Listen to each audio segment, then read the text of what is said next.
The Jolly Roger dipped, a final wave. Beneath, the churning, watery grave.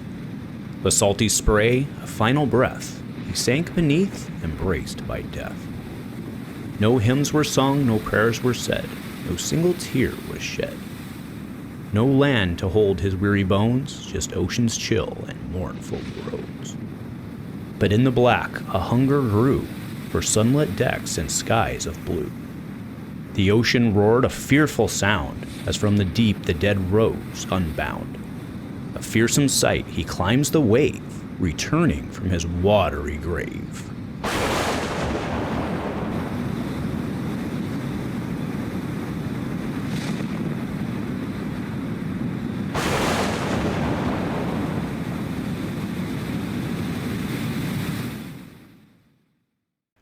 Ah, me Swabbie, we got a problem that needs a fixin'.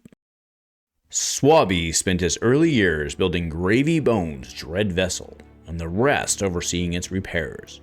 When the waves finally claimed the Pirate King's ship, the shipwright swore a dire oath to guard his masterpiece in death as he had in life. And in returning from his watery grave, Swabbie is a 3-drop Pirate Necromancer action ally. Action for 2 to tap is an attack. Of course, with Watery Grave, and this big beefy boy comes in for 7 attack with 3 health. So there you have it, my flesh and blood friends. Our high seas spoiler, that's right, another one of the Necromancer risen from the dead Watery Grave allies.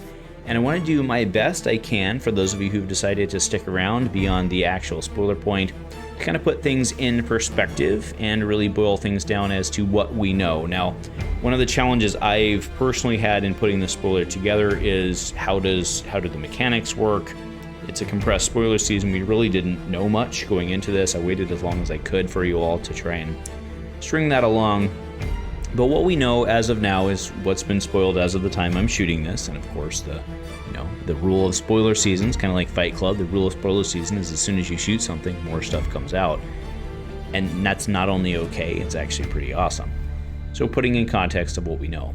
But what is interesting about Gravy Bones and the Necromancer class is that he works with blues to get stuff in the drink. I think it's an expression I've used for a long time, but I think it's aptly appropriate here. Get it into the water so that they can watery grave. But most of his allies are yellow, which I find to be very interesting. I find it to be extremely interesting from a net card standpoint. Furthermore, we also know that when the ally comes out of the grave and is put back into the grave, it flips over, which, at least as far as we know now, means it's non-interactable with, as we know now. But will there be cards that flip the allies back and forth? Maybe. Maybe not. We don't know. But it'll be kind of fun.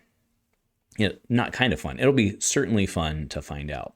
Now, how Suabi fits into the general picture here is, if you really look at him at a raw level, he makes a lot of sense. Like, look at his card. He's a 3/7 with, in a way, 3 defense. Like, that's actually better than a lot of cards out there. Now, keep in mind, he's an ally, which is a plus and a minus. The issue with Gravy, and I shouldn't say issue, the challenge with Gravy Bones is that when his allies come in from the graveyard, you're playing them as an action to get them into play. But remember, I think a lot of us, especially historically in the game, when we think allies, were in the Dromai mindset, which is like we do an invocation. And the invocations had go again.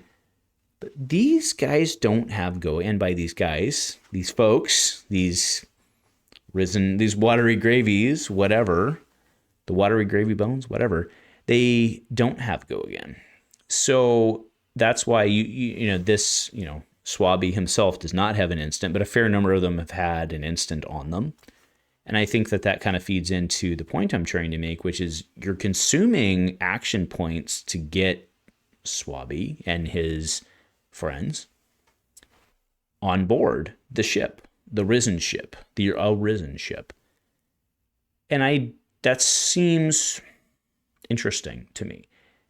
Now, the fact that Swabie's one of the only ones we've seen thus far, again, as of the time that I'm shooting this, that consumes this many resources. We've seen some that just tap to attack. We've seen some that are 1 to do either that or the instant.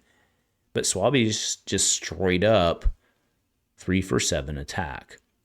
And I want to be very clear. I think he's actually pretty value good, value positive, if he's not getting whacked down by a Dawnblade. And that 3, I think, is very relevant towards getting chopped down, right? And I'm a warrior player. That's how I view things.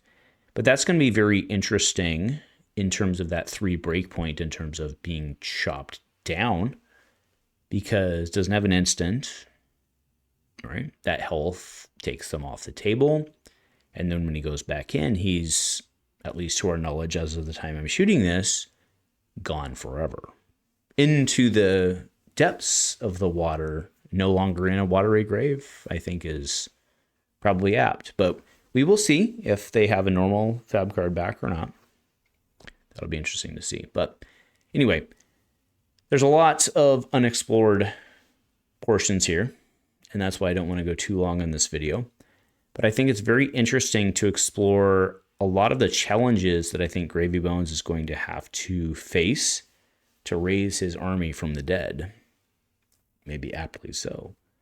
But he has to do the blues to be able to play them. But they are yellows. But you have to get them there. And then you have to keep your undead army alive as Dawnblades are coming at you. So anyway, that'll do it for me today, my friends. Thanks for tuning in. I very much appreciate you all, especially my team members. Thank you for joining. Thank you for supporting me. For all of you, thanks for tuning in for my spoiler video. And of course, LSS, thank you for continuing to involve me in all of this. I love you all. And go Commando.